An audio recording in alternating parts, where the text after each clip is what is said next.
Hey everyone, and welcome back to a brand new video.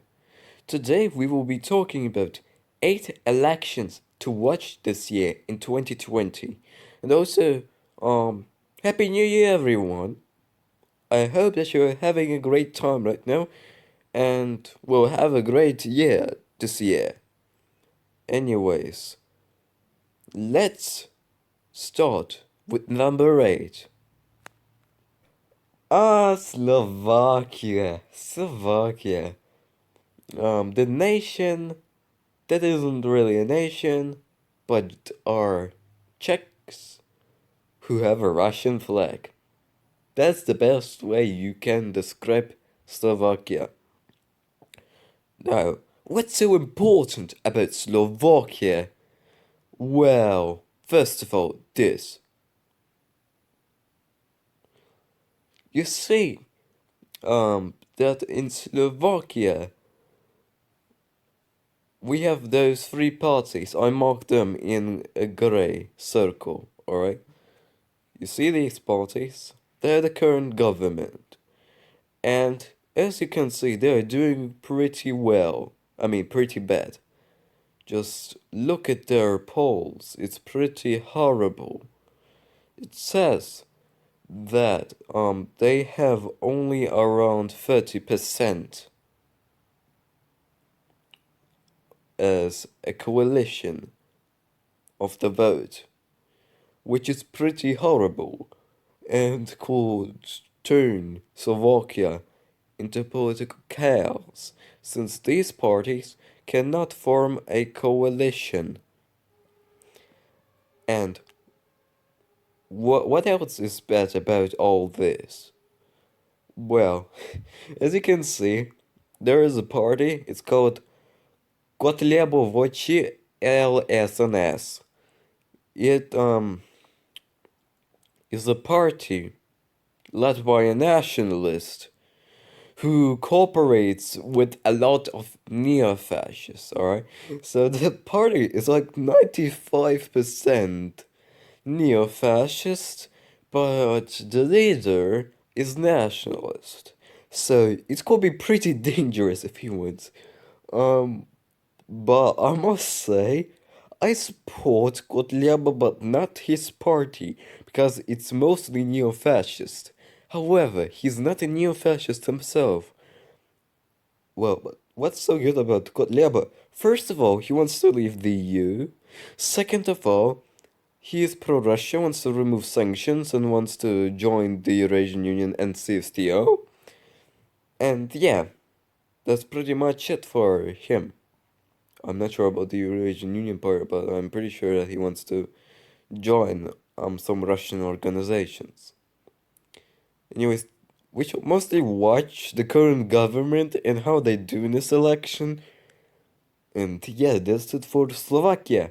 Let's move on to number 7. At number 7, we have Lesotho. So you may not even know where Lesotho is. Okay, so Lesotho is completely encircled by South Africa. I think everyone knows that, or should at least know that. Anyways, we have a few parties there. Democratic Congress is the most important one, which we will talk about. And there is also this party. Forgot their name. I will just write it in the video. So here they are. That's what they are called. And what's so special about those two parties? Well, they're Pan-African. So if they win together, then this could lead to Lesotho joining South Africa, which could be pretty interesting. They're Pan-African, okay? So this will be pretty interesting. And like Lesotho is kind of like cancer. I'm not I'm not trying to be racist or something, but seriously, look at the map of South Africa. You've always been wondering, why is there a cancer-looking cell just in the middle of South Africa? Well, not in the middle, but nearly in the middle. A giant cancer cell. And it needs to be removed, you know? I'm not trying to be racist, okay? So I think that Lesotho should be part of South Africa and it should not be independent. It's dependent on South Africa already anyway. Let's move on to number 6. Number 6. We have Uzbekistan. Where is Uzbekistan? Uzbekistan is in Central Asia. It's bordered by Kazakhstan, Kyrgyzstan, Tajikistan, Turkmenistan, and Afghanistan. It's very important in Central Asia, but we will come to that later. Anyways, we can see that there are a few problems already in Uzbekistan. So, we can see the Liberal Democratic Party, Milli Tiklanish, PDPU, Adolat, Ecological Movement. Now, what's so bad about Uzbekistan, you may ask? Well, we'll come to that now. But first, I want to say something about this election. It's going to happen very soon, on the 5th of January. So this is the earliest election on this list that will happen this year, and I'm pretty excited to see it. Anyways, this election is so important because all these parties, except for what is it called? Milli Tiklanish. Except for Milli Tiklanish. So all parties except for Milli Tiklanish want to join the Eurasian Union. And here's where the bad stuff begins. Right? But there is also good stuff if Uzbekistan joins. Anyways. Let's start with the good stuff. So, Uzbekistan is very important. It has a lot of resources, and I suggest watching the video Russia Visits the Future on this. You'll understand how important Uzbekistan really is. Now, it's important for Russia, Kazakhstan, Tajikistan, Kyrgyzstan, Turkmenistan, and could be even useful for China and the USA. So it will be a really important geopolitical, what's it called? A geopolitical event if Uzbekistan joins the Eurasian Union. Anyways, the Eurasian Union is something like the EU, by the way. So what's so bad about Uzbekistan joining? As I said, there is this party, Milli Tiklanish. It doesn't want to join the Eurasian Union. They're nationalists and protectionists. But what's so bad about this, may I ask?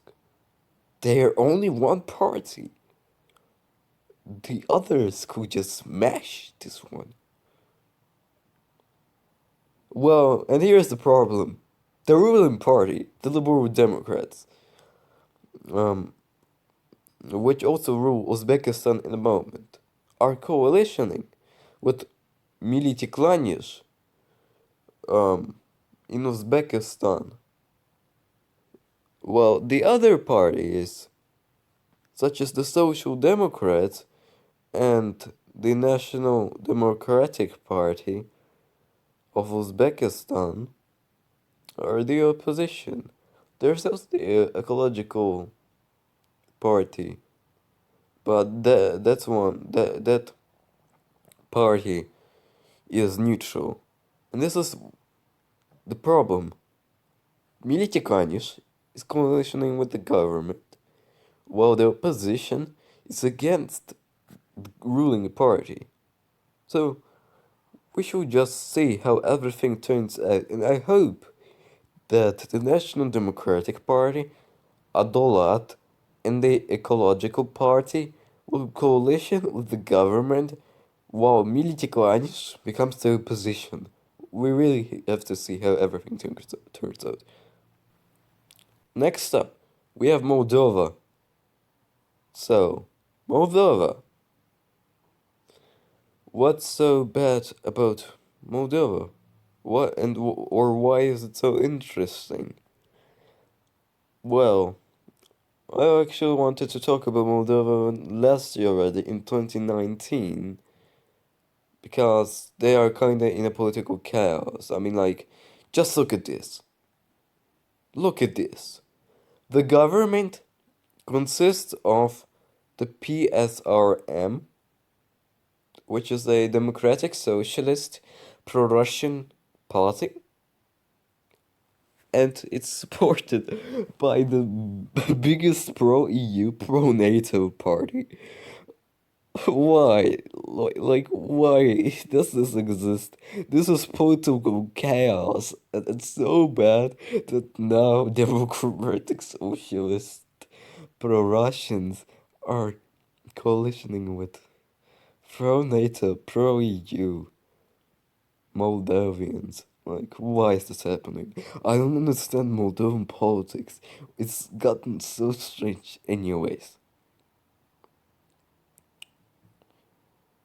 Who should we watch? First of all, the PSRM. I already explained right now who they are. And also a cum. Yeah, that's what they are called. A cum. Um yeah, let's move on. I don't want to talk about a cum. Why is Spain so important, you might ask? Well, they're currently in a political crisis. They already had, I think, a second election in 2019, and this year we will probably see a third Spanish election just 4 months after another. And what's so, well, cool or important about Spain? Well, its third biggest party, which doubled in size last election, which was just 4 months after the election before that.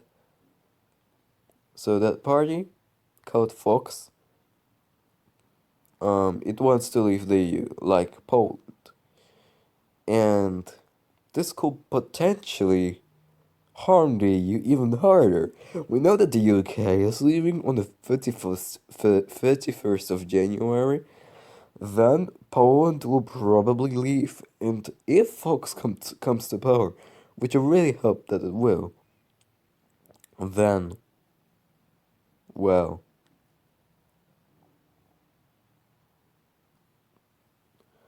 then it will leave the EU, and it will be a painful death for the EU and a painful loss.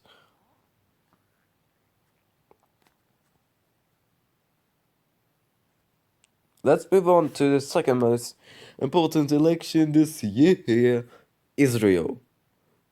Well, we know that a lot of elections are happening in Israel since 2019.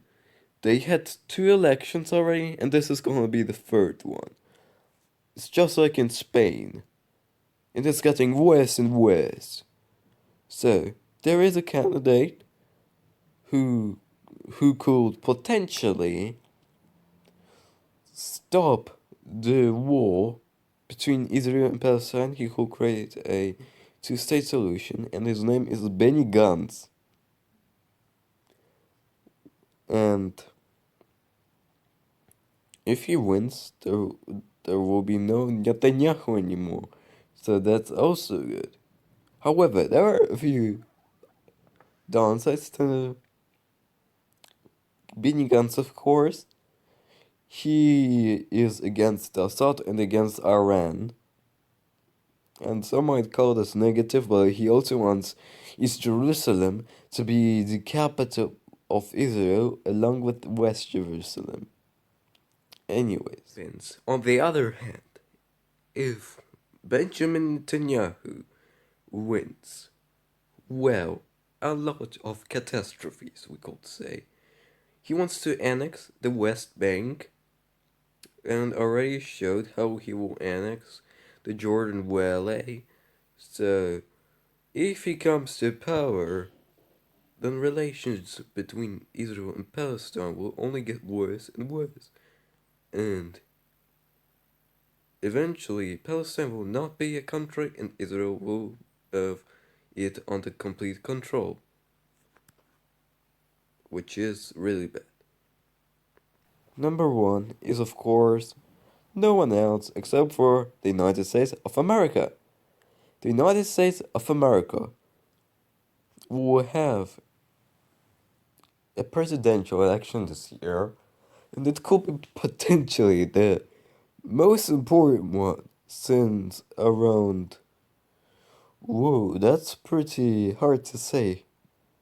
Maybe since 1977, because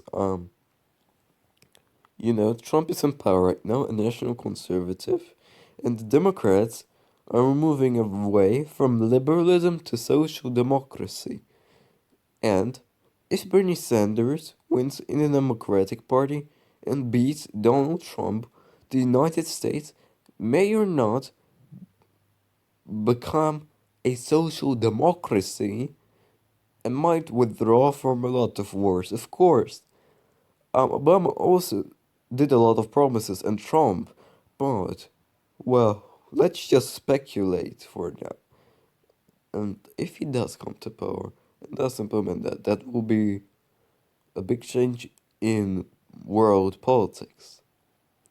Aside from looking at the Democrats and the Republicans, we can also take a look at the Libertarian Party of the United States. They are doing quite well in polls and electoral results since 2010. So, we might see them eventually reach 5% this election. We have to take a close eye on them. This will be a very important election in world and American politics.